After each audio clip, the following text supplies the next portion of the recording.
Hello friends, எல்லாருக்கும் வணக்கம் and welcome back to our channel. Stay tuned with Ray. இன்றைக்கி நம்ம சேனலில் எல்லாருக்குமே ரொம்ப பிடிச்ச மேகி. நம்ம சேனலில் மேகி ரெசிபிஸ் நிறைய போட்டிருக்கோம் அண்ட் அது மோஸ்ட் ரெக்வஸ்டட் வீடியோவாகவும் இருக்குது. ஸோ அந்த வகையில் இன்றைக்கி பார்த்திங்கன்னா நம்ம மேகியில் பிரியாணி ரெசிபி தான் பார்க்க போகிறோம். ஸோ வாங்க எப்படி செய்யுதுன்னு பார்க்கலாம். முதல்ல ஒரு கடாயில் டீப் ஃப்ரை பண்ணுறதுக்காக ஒரு 4 - 5 டேபிள் ஸ்பூன் அளவுக்கு எண்ணெய் சேர்த்துருக்கேன். ஒரு பெரிய வெங்காயம் நல்லா நீளமாக சாப் பண்ணி எடுத்துருக்கேன்.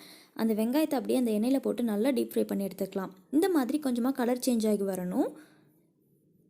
மீடியம் ஃப்ளேமில் வச்சு இந்த மாதிரி நல்லா கலர் சேஞ்ச் ஆகி வர வரைக்கும் டீப் ஃப்ரை பண்ணி எடுத்துக்கலாம். வெங்காயத்தை இந்த மாதிரி தனியாக எடுத்து வச்சுக்கோங்க.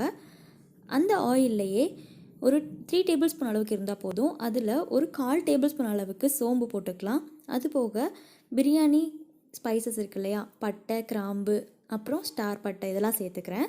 அண்ட் கூடவே பிரியாணி இலையும் சேர்த்துக்கிறேன். ஸோ இதெல்லாம் வந்துட்டு இந்த பிரியாணி மேகிக்கு நல்ல ஒரு மனம் கொடுக்கும். அதுக்காக இந்த எண்ணெயிலேயே போட்டு நல்லா வறுத்துக்கலாம். இது கூட இந்த மேகிக்கு தேவையான அளவுக்கு வெங்காயம் பொடியாக சாப் பண்ணி எடுத்துருக்கேன். ஒரு வெங்காயம் சின்னதாக சாப் பண்ணி எடுத்து வச்சுருக்கேன். அது இது கூட சேர்த்துக்கலாம். வெங்காயம் நல்லா எண்ணெயில் வதங்கின அப்புறமா இது கூட ஒரே ஒரு தக்காளியும் சேர்த்துக்கிறேன். தக்காளியும் நல்லா சாப் பண்ணி எடுத்து வச்சுருக்கேன். ஸோ ரெண்டுமே சேர்ந்து நல்லா வதங்கி வரட்டும். தக்காளி நல்லா வெந்து மசிஞ்சு வரட்டும்.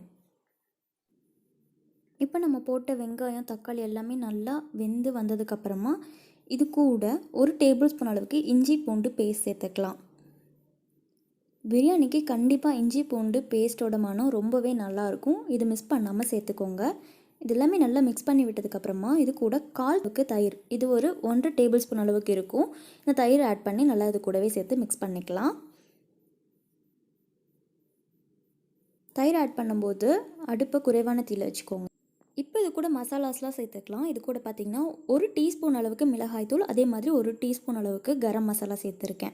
இது மட்டும்தான் நான் எப்போவுமே ரெகுலராக பிரியாணிக்கு சேர்த்துக்குவேன். அதனால் இது மட்டும்தான் ஆட் பண்ணியிருக்கேன்.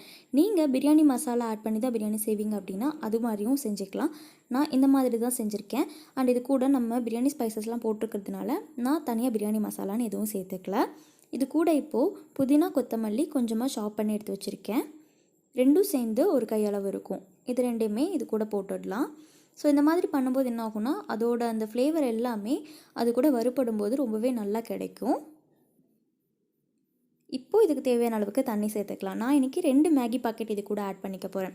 அதுக்காக 2 கப் அளவுக்கு தண்ணி சேர்த்துக்கிறேன்.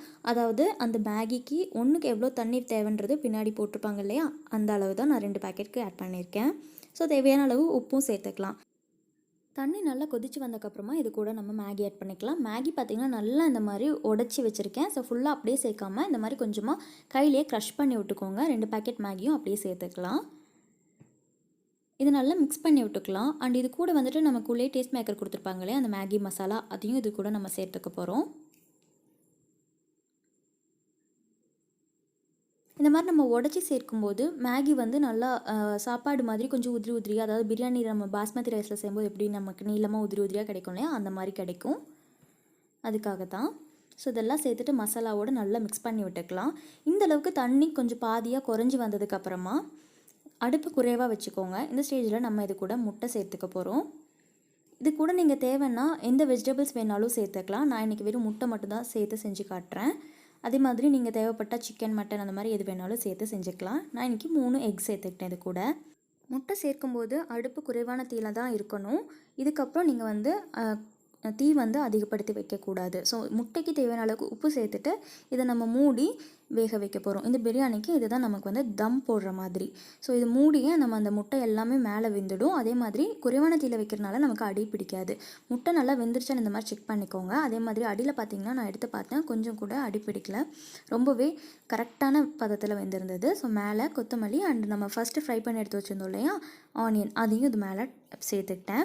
ஸோ ரொம்ப கரெக்டான பதத்தில் குக் ஆகி வந்திருந்தது மேகி. நான் இப்போ எடுத்து காட்டுறேன் பாருங்கள். அடியில் மேகி ஒன்றோடு ஒன்று ஒட்டாமல் கரெக்டாக அப்படியே தனித்தனியாக வந்துட்டு இருந்தது. பார்த்தாலே உங்களுக்கு தெரியும். இந்த மேகி ரெசிபி உங்களுக்கு ரொம்ப பிடிச்சிருக்கும்னு நினைக்கிறேன். பிடிச்சிருந்துச்சுன்னா டைப் பண்ணி பார்த்துட்டு எப்படி வந்துச்சுன்னு கமெண்ட்டில் சொல்லுங்கள். தேங்க்ஸ் ஃபார் வாட்சிங்.